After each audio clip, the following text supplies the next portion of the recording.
जय हिंद मेरे दोस्तों। अगर आप लोग आरआरबी एनटीपीसी 2026 की तैयारी कर रहे हो तो ये वीडियो बिल्कुल आप लोगों के लिए ही है। आपके एग्जाम भाई 16 मार्च से स्टार्ट होने जा रहे हैं। आपके पास मात्र 9 दिन बचे हुए दोस्तों, आखिरी 9 दिन बचे हुए दोस्तों, ठीक है। और इन 9 दिनों में दोस्तों आपको अच्छे से मेहनत करनी है, ठीक है, ताकि आप सिलेक्शन ले सको। ये हमारा मॉडल पेपर नंबर 15 है दोस्तों। इसी मॉडल पेपर में से, इन्हीं सभी मॉडल पेपर में से आपको एग्जाम में क्वेश्चन देखने को मिलेंगे। पूरा पेपर ऐसा ही आएगा। एग्जाम से एक दिन पहले ही पेपर देख लो दोस्तों, 9 दिन पहले ही देखो कैसा पेपर आपको देखने को मिलने वाला है। तो पहले प्रश्न के साथ शुभारंभ करेंगे आज की क्लास का। क्वेश्चन नंबर 1 आपकी स्क्रीन पर है। निम्न में से कौन सी नदी राजस्थान से होकर बहती है? ये इंपॉर्टेंट क्वेश्चन है, बताएंगे आप लोग। तो सही जवाब आएगा लूनी नदी। अब लूनी नदी से 2 क्वेश्चन पूछेगा आपको एग्जामिनर। सबसे पहले, ये अरब सागर में अपना जल विसर्जित करती है, अरब सागर, ठीक है। और दूसरा, ये अजमेर के नाग पहाड़ से निकलती है। ये 2 पॉइंट याद कर लेना, एग्जाम में पूछेगा, ठीक है दोस्तों। अजमेर, अजमेर के नाग पहाड़ से निकलती है। ये 2 क्वेश्चन आपसे पूछेगा एग्जामिनर, ठीक है दोस्तों। बड़े अगले प्रश्न की तरफ। अगला प्रश्न आपकी स्क्रीन पर आ चुका है। पेपर पूरा ऐसा ही आएगा दोस्तों आपके एग्जाम में, तो 9 दिन पहले ही देख लो ना भाई पेपर कैसा आने वाला है। तो ये वीडियो आपके लिए बहुत इंपॉर्टेंट है। निम्न में से कौन सी नदी सबसे बड़ी प्रायद्वीपीय नदी है? नर्मदा, कावेरी, गोदावरी या महानदी? अगर आपको किसी भी प्रश्न का जवाब पहले से ही आता है तो प्लीज कमेंट बॉक्स में बताइएगा जरूर। सही जवाब हो जाएगा गोदावरी नदी, ऑप्शन नंबर सी। अगला प्रश्न देखेंगे आप लोग स्क्रीन पर। सिंधु घाटी सभ्यता का धोलावीरा स्थल निम्न में से किस कार्य के लिए जाना जाता है? बताइए दोस्तों। गाड़ी बनाना, शिलाकृत वास्तुकला, जल संरक्षण प्रणाली, लोहे के औजारों का प्रयोग। इसमें प्रीवियस ईयर क्वेश्चन भी इंक्लूड है दोस्तों। प्रीवियस ईयर क्वेश्चन पर बेस्ड ये पेपर है, तैयार किया मैंने आप लोगों को, और ऐसा ही पेपर आपको देखने को मिलेगा एग्जाम में, ठीक है दोस्तों। सही जवाब हो जाएगा जल संरक्षण प्रणाली। अगला प्रश्न, दी गई श्रृंखला में प्रश्न चिन्ह के स्थान पर क्या आएगा? देखो, ऐसे क्वेश्चन को आप तब जल्दी कर सकते हो जब आपको रीजनिंग में अल्फाबेट वैल्यू अच्छे से पता हो। देखो यहां पर आप देख पा रहे होंगे, वी आता है 22 पर, और ये क्या नाम है, पी आता है 16 पर। यानी कि यहां पर आप देख पा रहे होंगे दोस्तों -6 हो रहा है, और यहां पर भी देखने को मिला 8 और 2 -6 हो रहा है। तो अगले नंबर 16 पे आता है पी, और 16 में से 6 माइनस कर दोगे आएगा 10, और 10 पे क्या आता है जे। जहां पर लास्ट में जे आ रहा है वही हमारा आंसर है। देखो क्या पूरा सॉल्व करने की जरूरत पड़ी क्या अपन को? नहीं पड़ी ना, ठीक है दोस्तों। क्योंकि यहां पर देखोगे ये 24 पे आ रहा था, ये 18 पे, यहां पर भी -6 हो रहा है। उसी तरह प्रकार से अगर आप 6 एफ आता है 6 पर, और 6 में भी -6 करोगे तो जेड आएगा। जेड से आंसर स्टार्ट हो रहा है, जे पे खत्म हो रहा है। तो पूरा सॉल्व करने की जरूरत नहीं पड़ेगी आप लोगों को, ठीक है। अगला प्रश्न, एक छोटी सी रिक्वेस्ट है आप सभी से। अगर आप लोग चैनल पर नए विजिट कर रहे हो या पहली बार क्लास को देख रहे हो, आप सभी से रिक्वेस्ट है चैनल को एक बार जल्दी से सब्सक्राइब कर लेंगे और बेल नोटिफिकेशन बेल को प्रेस कर लोगे, ताकि हर एक नई वीडियो का नोटिफिकेशन मिलता रहे। तो हर्षवर्धन के साम्राज्य की राजधानी क्या थी दोस्तों, बताइए। और मुझे प्लीज कमेंट बॉक्स में बताइए, हर्षवर्धन के शासनकाल में कौन आया था दोस्तों? हर्षवर्धन के शासनकाल में कौन आया था और हर्षवर्धन को किसने हराया था? ये 2 क्वेश्चंस के जवाब आप लोग मुझे कमेंट बॉक्स में बताएंगे। तो इसकी राजधानी कन्नौज थी, ठीक है दोस्तों। हर्षवर्धन को किसने हराया था और इसके शासनकाल में कौन आया था? गुर्जर प्रतिहार राजवंश का संस्थापक कौन था? कमेंट बॉक्स में बताएं अगर आपको किसी भी प्रश्न का जवाब आता है तो।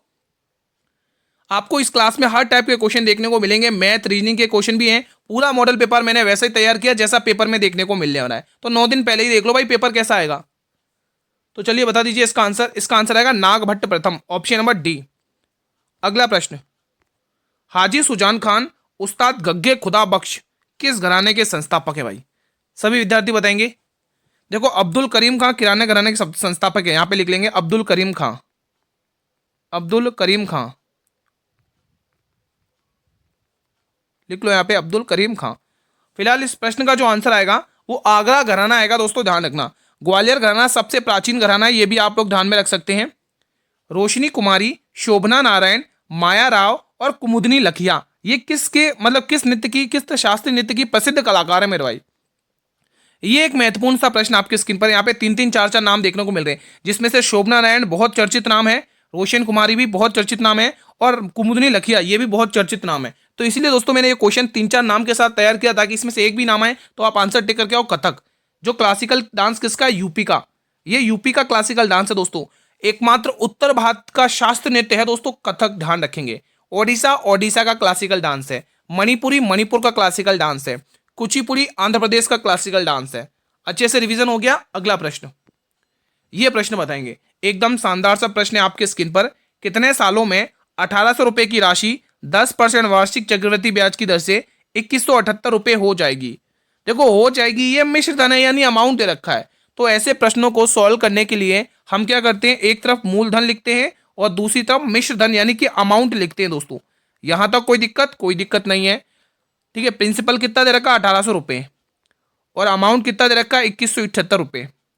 अब आपको इसको एक ही टेबल से काटना है। पहले हम 6 की टेबल से काट देते हैं, 6×3=18 यानी 300 रुपये यहाँ देखने को मिलेंगे, और 6 की टेबल से काटो, 6×3=18, 3 बचेंगे, 6×6=36 और 6×3=18। ठीक है, वापिस देखो 3 की टेबल से कट रहा है, ये 100 बार जाएगा, और ये जाएगा 3×3, 3×2=6, 3×3। अब आप देख पा रहे ये नंबर थोड़े यूनिक लग रहे ना, तो यानी यहाँ पर ये किसका स्क्वायर रूट है दोस्तों, और ये इसका स्क्वायर रूट है, यानी यहाँ पे 2 साल लग रहे हैं, यानी 10 रुपये और ये 1100 रुपये। ठीक है, तो 2 साल लगे भाई 10 को 11 होने में। ऑप्शन नंबर सी इसका सही जवाब है दोस्तों। अगर आप यहाँ पे रेट निकालना चाहोगे तो रेट भी निकल जाएगी दोस्तों, यानी कि हमने बिल्कुल सही सॉल्व किया है दोस्तों। ठीक है, किसी को कोई डाउट हो इन प्रश्नों में तो प्लीज कमेंट बॉक्स में बताइए। देखो चक्रवृद्धि ब्याज में जब समय निकालने के लिए कहेगा ना आप लोगों को, तो इसी प्रकार से करना है दोस्तों। क्वेश्चन ऐसा ही बना हुआ आएगा आपके एग्जाम में। 2025 में रेलवे के जो सॉरी 2026 में अभी जो एग्जाम हो रहे हैं दोस्तों, ग्रुप डी का एग्जाम हुआ है, ठीक है, अभी एएलपी का एग्जाम हुआ है, जेई का एग्जाम हुआ है, उनमें जो लेटेस्ट क्वेश्चन करवाए ना मैंने, वो भी करवा रहा हूं दोस्तों इस क्लास में। ठीक है, जो लेटेस्ट क्वेश्चंस आए हैं एग्जाम में वो भी करवा रहा हूं। इसमें आपको कोई हर टाइप के क्वेश्चन देखने को मिलेंगे, कोई भी दिक्कत होने की जरूरत नहीं है। अजमेर में 2.5 दिन का झोपड़ा बहुत अच्छे, किसने बनवाया, मतलब किस राजवंश के शासनकाल में बनाया गया था? तो पहले तो नाम लिखो, ये बनवाया किसने था? इसको बनाया था कुतुबुद्दीन ऐबक। कुतुबुद्दीन ऐबक, कुतुबुद्दीन ऐबक 2.5 दिन का झोपड़ा बनवाया था दोस्तों। ठीक है, और ये 2.5 दिन का झोपड़ा है कहां पर? अजमेर में है दोस्तों। कहां पर? राजस्थान के अजमेर में, जिसको राजस्थान का हृदय कहा जाता है, अजमेर। ठीक है, यहीं पर दोस्तों ख्वाजा मोइनुद्दीन चिश्ती की दरगाह है दोस्तों। ठीक है, यहीं पर क्या है दोस्तों? ख्वाजा मोइनुद्दीन चिश्ती की दरगाह है, ये आप लोग ध्यान में रखेंगे दोस्तों। ठीक है, और 2.5 दिन का झोपड़ा दोस्तों किसके कहने पर यह बनाया गया था? मोहम्मद गौरी के कहने पर दोस्तों। ठीक है, क्योंकि गौरी का गुलाम ऐबक था, और ऐबक ने ही दोस्तों गुलाम वंश की स्थापना करी। फिर ऐबक का गुलाम कौन आया दोस्तों? शमसुद्दीन इल्तुतमिश। ठीक है, फिर इल्तुतमिश का गुलाम कौन आया? बलबन आया, गयासुद्दीन। तो इसीलिए दोस्तों गुलाम वंश को गुलाम वंश कहा जाता है। फिलहाल दोस्तों ये किस वंश के काल में? गुलाम वंश के काल में बनाया गया था, जिसके संस्थापक कौन है? कुतुबुद्दीन ऐबक। अगला प्रश्न देखेंगे, भारतीय संविधान का कौन सा अनुच्छेद राज्य के नीति निर्देशक सिद्धांतों के अनुप्रयोग में संबंधित है दोस्तों? बताएंगे। नीति निर्देशक तत्व दोस्तों हम ये किसके संविधान से लिए दोस्तों? आयरलैंड के संविधान से। बहुत बार बता चुका हूं दोस्तों आप लोगों को। ठीक है, संविधान के भाग 4A में संबंधित है आयरलैंड। ठीक है, हाँ, 36 से 51 इसके आर्टिकल्स रहते हैं, ये भी मैं बहुत बार बता चुका हूं। तो आर्टिकल 37 अगर आप टिक कर रहे हो तो बिल्कुल सही टिक कर रहे हो दोस्तों। अगला प्रश्न, ऊर्जा की एसआई मात्रक क्या है दोस्तों? ये एक बेहतरीन क्वेश्चन है दोस्तों।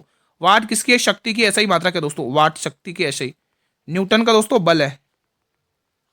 अब केल्विन किसका है मुझे कमेंट बॉक्स में बताएंगे आप लोग। ठीक है, फिलहाल इसका आंसर जूल हो जाएगा, ऑप्शन नंबर ए। देखो जो क्वेश्चंस मैं आपसे कमेंट करने के लिए कह रहा हूं, तो प्लीज आप लोग कमेंट किया करें दोस्तों। देखो क्वेश्चंस के आंसर आप लोग कमेंट किया करें, तभी लगेगा कि हाँ भाई एग्जाम देने जा रहे हैं। आप लोग एक भी क्वेश्चंस के आंसर नहीं करते हो कमेंट बॉक्स में, प्लीज कमेंट बॉक्स में किया करें आंसर्स। आवर्त सारणी में क्षैतिज पंक्ति क्या निरूपित करती है? वर्ग, स्तंभ, ब्लॉक या आवर्त? सही जवाब हो जाएगा आवर्त करती है दोस्तों, ऑप्शन नंबर डी। अगला प्रश्न, द्रविड़ शैली के मंदिर के मुख्य शिखर को क्या कहा जाता है? बताइए दोस्तों आंसर। बेहतरीन सा क्वेश्चन आपकी स्क्रीन पर है। सही जवाब हो जाएगा गोपुरम कहा जाता है, और यह क्वेश्चन न जाने कितनी बार पूछा गया, रेलवे में भी और एसएससी में भी।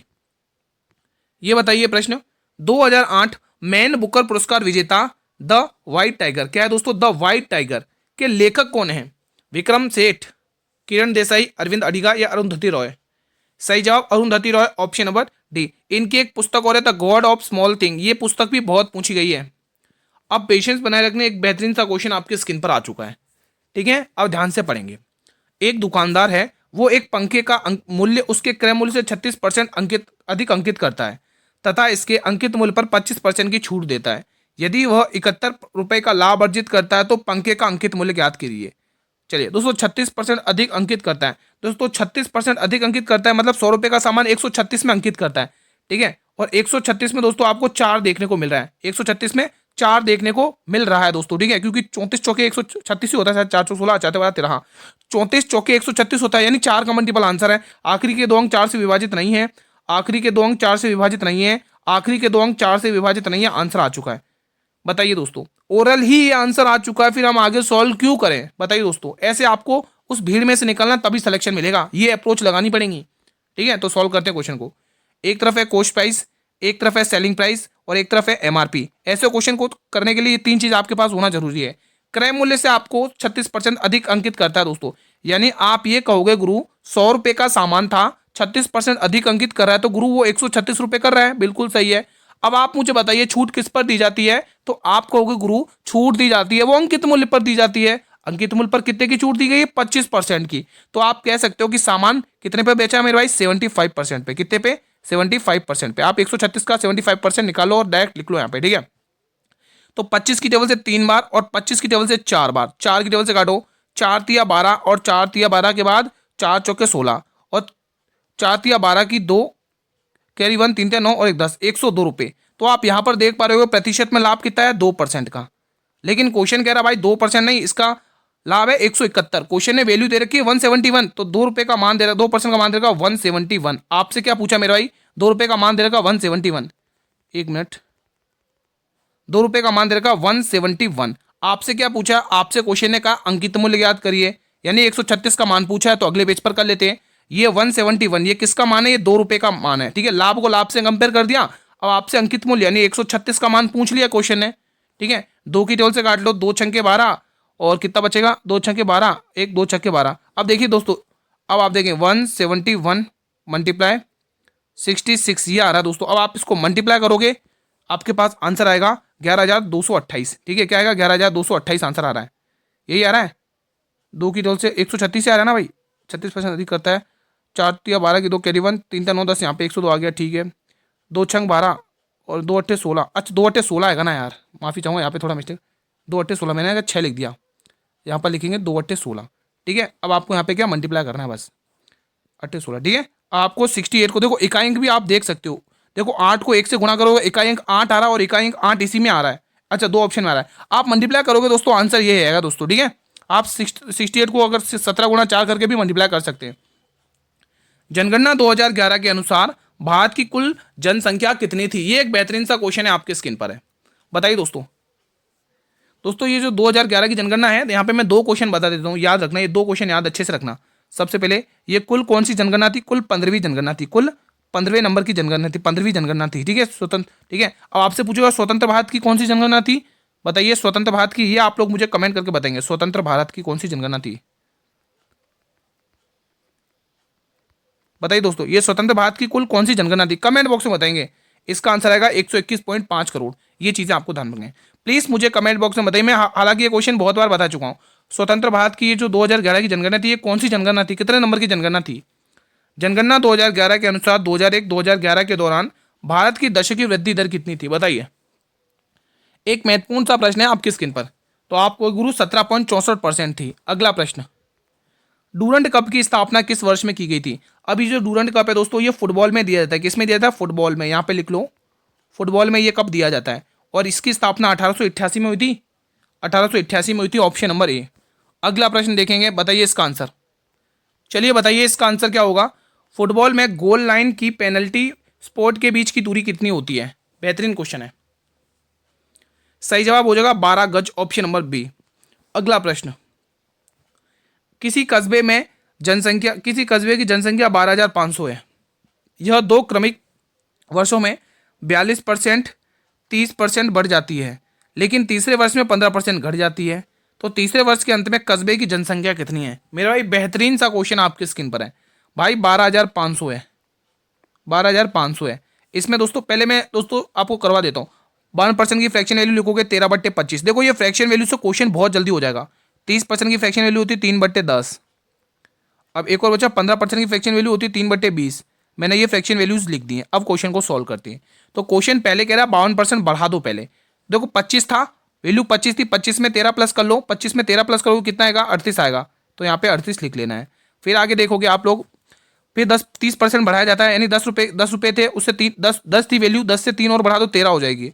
फिर आगे देखोगे घट रही है दोस्तों। इस बार क्या हो रहा है? यहाँ पर देखो घटने की बात कही है, ठीक है। तो 20 रुपये की वैल्यू थी, 20 की वैल्यू थी, 13 घटा दोगे कितना बचेगा? 3 घटाओगे कितना बचेगा दोस्तों? 17 बचेगा। अब आपको ये सॉल्व कर लेना है। अब आप ये कहोगे 5 की टेबल से इसको काटोगे, सॉरी 25 की टेबल से काटोगे, 25 पंचे 125 यानी 500 आ जाएगा। आप चाहो तो आंसर ये डी वाला टिक कर सकते हो। मैंने डी एकदम से टिक क्यों कर दिया वो मैं आपको कारण भी बता देता हूँ। सॉल्व करके देख लो भले ही, ठीक है। सॉल्व करके देख लो, ठीक है। सॉल्व करके देख लेते, ठीक है। क्योंकि 5 का मल्टीपल मुझे दिख रहा था। अब 5 का मल्टीपल, दो ऑप्शन है फिलहाल, एक और ऑप्शन चेक करके अपन देख सकते हैं। देखो 2 जीरो से आप यहाँ से ये 2 जीरो हटा लोगे, 5 बचा हुआ है। अब आपको क्या करना है दोस्तों, अब आपको कुछ नहीं करना है, आपको 5 मल्टीप्लाई 38, 38 मत देखो, इसको 2 की टेबल से और काट लो, एक 2 और बच रहा है, 2 की टेबल से इसको काट लोगे, कितना बचेगा, 19 बार जाएगा। तो यहाँ पे 19 लिखो, ठीक है, गुणा 13 लिख लो, गुणा 17 लिख लो। अब देखो यहाँ पे अभाज्य संख्याएं देखने को मिल रही है। अब किसी भी अभाज्य संख्या से आप देखो, पहले तो आप ये देखो 5 का मल्टीपल आंसर है ना, तो 5 के मल्टीपल में ये नहीं आ रहा है, और ये दो ऑप्शन तो चले गए भाई, 5 के मल्टीपल में ये दो ऑप्शन तो नहीं आ रहे हैं, ठीक है। अब आपके पास दो ऑप्शन बच रहे हैं, अब आप इन दोनों ऑप्शन में से कोई भी अभाज्य संख्या उठा लो, उससे मल्टीप्लाई करके देख लो किससे जा रहा है भाग पूरा पूरा, ठीक है। अब एक काम करते हैं, इसमें से ये अभाज्य संख्या 13 उठा लेते हैं, इस 13 से अपन इन पहले बी वाले ऑप्शन को चेक कर लेते हैं। 13 कम 13 7 बचेगा, 13 13 छंग 78, एक बचेगा 19 हो जाएगा, 13 कम 13 13 कम 13 कितने बचेंगे, 6 बचेंगे, 60 में 13 का भाग नहीं जाता, अब 13 का भाग इसमें चला जाएगा, ऑप्शन नंबर डी। तो ऐसे आपको सॉल्व करना भाई, पूरी कैलकुलेशन मत करने लग जाना, एग्जाम में समय बचाना आप लोगों को, ठीक है। निम्न में से किस संगठन ने वर्ष 2025 में सार्वजनिक सेवा के लिए पुलित्जर पुरस्कार जीता था। देखो अगर आप चाहते हो उसमें डायरेक्ट 5 का मल्टीपल और 13 का मल्टीपल लगा सकते थे क्वेश्चन को सॉल्व करे बिना, ठीक है। बताइए इसका आंसर क्या होगा, बेहतरीन सा क्वेश्चन है। सही जवाब आ जाएगा प्रो पब्लिका, ऑप्शन नंबर 20 का सही जवाब है दोस्तों। इंपॉर्टेंट क्वेश्चन है, देखो करंट अफेयर के क्वेश्चन भी आएंगे आपके एग्जाम में। किस ड्रामा को वर्ष 2025 पुलित्जर पुरस्कार ड्रामा पुरस्कार मिला है दोस्तों, किस ड्रामा को वर्ष 2025 पुलित्जर ड्रामा पुरस्कार मिला है। सही जवाब हो जाएगा इंग्लिश, ऑप्शन नंबर बी। अगर आप लोग सॉरी ऑप्शन नंबर बी क्या, माफी चाहूंगा गलत टिक कर दिया मैंने, ए ऑप्शन को टिक करो, पर्पज आएगा इसका आंसर, क्या आएगा, पर्पज आएगा मेरे भाई, क्या आएगा, पर्पज, आपको टिक करके रखना पर्पज, ऑप्शन नंबर ए। मेरे भाई चीजें क्लियर हो रही तो वीडियो को लाइक कर लो भाई, आप सभी के लिए बहुत मेहनत करिए दोस्तों कंटेंट बनाने में, प्लीज वीडियो को लाइक और शेयर कर लें, ठीक है। सिलेक्शन लेना है तो ये वीडियो आपके लिए बहुत जरूरी है मेरे भाई, ठीक है। सारे क्वेश्चन में आपको एक्सपेक्टेड करवा रहा हूँ, संभावित क्वेश्चन करवा रहा हूँ, मोस्ट एक्सपेक्टेड क्वेश्चन करवा रहा हूँ। पिथोरा कलाकृतियां मुख्यतः कौन चित्रित करता है, ये एक बेहतरीन सा क्वेश्चन आपके स्क्रीन पर है। ये कहाँ की फेमस है, अथिया और पिथोरा, गुजरात की फेमस है अथिया और पिथोरा, तो ठीक है। और पटचित्र और सोरा ये दोस्तों आपको ओडिशा की देखने को मिलेंगी। फिलहाल इसको कौन करता है दोस्तों, तो आप ये टिक करेंगे option number A, Lakhera, option number A will be the right answer. MS Word में कौन सा फीचर उपयोगकर्ताओं के डॉक्यूमेंट के मार्जिन को सेट करने की सुविधा देता है और को टेक्स्ट और पेज के किनारों के बीच की जगह को प्रभावित करता है दोस्तों। एक शानदार सा क्वेश्चन है, बताएंगे आप लोग। तो मार्जिन इसका बिल्कुल सही जवाब है। अगला प्रश्न, यदि प्लस और माइनस को आपस में बदल दो, भाग और गुणा को आपस में बदल दो, फिर कह रहा प्रश्न चिन्ह के स्थान पर क्या आएगा वो बताओ। तो जैसा उसने कहा वैसा कर लेते हैं भाई, 35 प्लस 35 आ गया, माइनस की जगह प्लस कर लो, गुणा की जगह भाग कर लो, और भाग की जगह गुणा कर लो, भाग की जगह गुणा कर लो। इसको मैं थोड़ा सही लिख देता हूँ, 84 को 84, ठीक है। और भाग की जगह गुणा कर लो 48, और प्लस की जगह माइनस कर लो। अब इसको सॉल्व कर लो। अपन इसको पहले देखो, अपन इन दो चीज़ों को सॉल्व कर लेते, इन तीन चीज़ों को सॉल्व कर लेते पहले, ठीक है। इन तीन चीज़ों को पहले सॉल्व करेंगे। देखो 112 इस पे लिखना है, 112 इस पे लग रहा है यहाँ पे पेन सही नहीं चलेगा। इन तीन चीज़ों को हम आगे सॉल्व कर लेते हैं अगले पेज पर। कितना, 112 divided by 84, 112 divided by 112 divided by 84 गुणा में 48, यही थी ना, ठीक है। और पीछे कितना था, 75 था, आगे क्या था, प्लस का 35 था। अब इसको सॉल्व कर लेते हैं, ठीक है, यहाँ पर। हाँ अब इसको सॉल्व करते हैं। तो यहाँ पर देखोगे दोस्तों 112 अपॉन में 84 गुणा में 48, ठीक है। अब इसको सॉल्व करते हैं। देखो 14 की तरफ से काटो, 14 पंचे 70, 14 छंग 84, ठीक है, 6 बार, 14 अट्ठे 112, 6 की तरफ से 8 बार, और 8 आठे 64। तो आपको क्या देखने को मिला, 35 प्लस 64 और लास्ट में माइनस 75। अब इस इकाई अंक से गेम खेलना है। देखो 5 और 4 9, और 9 में से 5 घटाओगे, 9 में से 5 घटाओ, इकाई अंक 4 आएगा। देखो इकाई अंक 4 किस किस में दिख रहा है, इसमें नहीं है, इसमें नहीं है, दो ऑप्शन बचे हुए। और सॉल्व कर लेते हैं, कोई दिक्कत नहीं है, और सॉल्व कर लेते हैं। फिर देखोगे आप लोग 6 और 3 9, 9 में से 7 घटोगे, यहाँ पे अब आ रहा 2, यानी 24 आ रहा भाई, 24 आंसर आएगा, ये रहा ऑप्शन नंबर ए। तो ऐसे ही आपको एग्जाम में करना है दोस्तों, कम समय बचाना है समय को आपको, ठीक है। एक और क्वेश्चन आपकी स्क्रीन पर, एक महिला की ओर इशारा करते हुए रोहन ने कहा, देखो ये क्वेश्चन ओरल होगा, ध्यान से सुनो। महिला की ओर इशारा करके रोहन कह रहा है, वह मेरी पत्नी की बेटी, मेरी पत्नी की बेटी, मेरी पुत्री के पिता यानी मैं खुद, मेरे खुद की माँ है। तो वह महिला रोहन से किस प्रकार संबंधित है। तो रोहन क्या कहेगा, उस महिला को माँ कहेगा, ऑप्शन नंबर ए। इसी क्वेश्चन था, कितनी देर लगी। अगला प्रश्न, अकबर के शासनकाल के दौरान दीवान दीवान के नाम से जाने जाना वाला अधिकारी मुगल साम्राज्य के निम्न में से किस विभाग से संबंधित था? ये एक बेहतरीन सा क्वेश्चन है भाई। तो वो था दोस्तों वित्त विभाग का। ठीक है, ऑप्शन नंबर ए। अगला क्वेश्चन, निम्न में से किस राष्ट्रकूट शासक ने हिरण्यगर्भ नामक समारोह किया था? दोस्तों ये एक शानदार सा क्वेश्चन है, बताएंगे। तो इसका सही आएगा दंती दुर्ग, जो दोस्तों राष्ट्रकूट वंश का संस्थापक है। एक व्यक्ति ने 3 सालों के लिए 8% की साधारण ब्याज की दर से 54,500 रुपए का निवेश किया है। 3 साल के बाद प्राप्त होने वाली राशि यानी अमाउंट पूछा आपसे, गलती मत कर लेना दोस्तों, यही तो गलतियां करते हैं आप लोग। ठीक है, तो सॉल्व कर लेते हैं। 54,500 रुपए। अब आपको पता है दर गुणा समय बराबर साधारण ब्याज होता है, तो आपको पहले इसका 24% निकाल लेना है, फिर उसका जो आएगा उसको इसी राशि में प्लस करके अमाउंट बना देंगे हम लोग। ठीक है, तो सॉल्व कर लेते हैं। 2 जीरो से 2 जीरो गए, तो यहाँ पर देखो कितना आ रहा है सॉल्व करने पर। 24 पंचे 120 का जीरो कैरी 12, 24 चौके 96, 96 और 12 कितने हो गए? 108, 108 का 8 हो गया कैरी 10 हाथ में। 24 पंचे 120 और 10 130। ठीक है, ये तो दोस्तों आपके पास मूलधन आ गया, सॉरी क्या ब्याज आ गया, ये आपने निकाल दिया ब्याज। और अमाउंट क्या होता है दोस्तों? अमाउंट क्या होता है? मिश्रधन क्या होता है? Principal plus interest. मतलब कि मिश्रधन क्या होता है? मूलधन प्लस ब्याज। मूलधन आपके पास है 54,500 का, ब्याज आ गया 13,080 रुपए का। तो आपको क्या करना है, इसमें ऐड कर लेना ये राशि, बस हो गया काम। आ गया भाई आंसर। आंसर आ चुका है 54,500। इसमें आपको 13,080,080 ये ऐड करना है। देखो लास्ट में 80 आ रहा है, लास्ट में 80 दो ऑप्शन, तीनों चारों ऑप्शन में आ रहा है, कोई दिक्कत नहीं है। 08, अब देखो लास्ट में 580 आ रहा है, लास्ट में 580 दो ऑप्शन में आ रहा है। फिर आगे देखो 7, 75,80 आ रहा है, 75,80 ये रहा, ये आ गया आंसर। ठीक है, तो आंसर आ चुका है, ऐसे आपको कर लेना है। अगला क्वेश्चन, अधिकांश हड़प्पा स्थल मुख्य रूप से डैश भागों में विभाजित है? कितने भागों में विभाजित है मेरे भाई? तो इसका सही आंसर 2 विभागों में ये विभाजित हैं। अगला क्वेश्चन, सेल्यूकस निकेटर का समकालीन कौन था? दोस्तों सेल्यूकस निकेटर दोस्तों किसके समकालीन था बताइए आप लोग कमेंट बॉक्स में। तो ये चाणक्य समकालीन था दोस्तों, अशोक के समकालीन नहीं था। ठीक है, सेल्यूकस निकेटर दोस्तों जब चंद्रगुप्त मौर्य आया था उसके समय का। ठीक है, युद्ध भी हुआ था इनके बीच में। संगम कवियों ने ग्रंथों की रचना के लिए निम्न में से किस भाषा का उपयोग किया था? शानदार क्वेश्चन है, बताएंगे कमेंट बॉक्स में। सही जवाब आ जाएगा तमिल भाषा, ऑप्शन नंबर बी। अगला क्वेश्चन, सारे क्वेश्चन इंपॉर्टेंट है, सारे मैंने आज सेलेक्टेड क्वेश्चंस लिए, पूरा क्लास अटेंड करना है दोस्तों। सिलेक्शन लेना है तो पूरा क्लास अटेंड करो दोस्तों, इन्हीं मॉडल पेपर में से पेपर देखने को मिलेगा आपको। इसकी मैंने सेपरेट प्लेलिस्ट बनाई है दोस्तों आप लोगों के लिए। आज 15वें नंबर का मॉडल पेपर है ये। सोलंकी शासकों द्वारा बनाया गया दिलवाड़ा का प्रसिद्ध जैन मंदिर कहां पर स्थित है? तो ये स्थित है मेरे भाई माउंट आबू में, ऑप्शन नंबर डी, राजस्थान के माउंट आबू सिरोही में। अगला क्वेश्चन, एक निश्चित धनराशि चक्रवृद्धि ब्याज की दर से 5 सालों में 3 गुना हो जाती है, तो उसे 9 गुना होने में कितने वर्ष लगेंगे?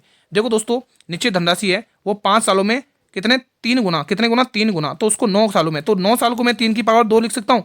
ठीक है, 3 की पावर 2 लिख सकता हूँ दोस्तों, 3 की पावर 2। तो मुझे क्या करना है दोस्तों, इस पावर को इससे गुणा करना है, तो 10 साल लग जाएंगे दोस्तों। इस साल इस प्रकार के क्वेश्चन बहुत करवाए मैंने।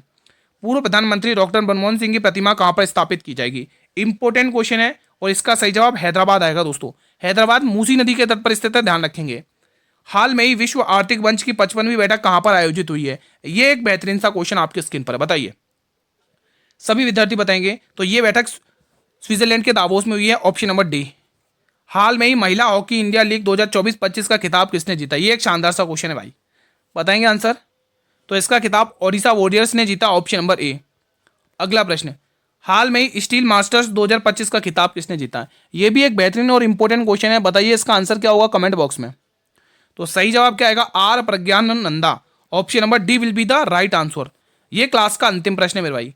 हाल में ही बिम्स्टेक युवा शिखर सम्मेलन 2025 का आयोजन कहां पर किया गया? एक और महत्वपूर्ण सा क्वेश्चन आपके स्क्रीन पर है, क्या होगा आंसर बताइए आप लोग। तो जो भी स्टूडेंट्स यहाँ पर ऑप्शन नंबर बी को लॉक करें उनका जवाब बिल्कुल सही है दोस्तों। ठीक है, अब आप मुझे बताइए, आज का सेशन फिलहाल यहीं पर वाइंड अप करते हैं। बताइए मुझे आपने कौन 40 में से कितने क्वेश्चन किए? और दोस्तों आपको याद होगा तो बीच बीच में मैं आपको होमवर्क भी दे रहा था, उनके क्वेश्चंस के भी आंसर कमेंट बॉक्स में बताइए। आप अपनी तैयारी डेली एनालाइज करो भाई, आपके पास गिने चुने 8-9 दिन बचे हुए मेरे भाई, अगर आप चाहते हैं ना दोस्तों इनमें भी सिलेक्शन ले सकते हैं। सही बता रहा हूं दोस्तों, मेहनत करो दोस्तों। मैंने आप लोगों के लिए सेपरेट प्लेलिस्ट बनाई है, मैथ की और रीजनिंग की भी अलग प्लेलिस्ट बनी हुई है, और आपके जो मॉडल पेपर चल रहे हैं उसकी भी अलग प्लेलिस्ट बनाई है।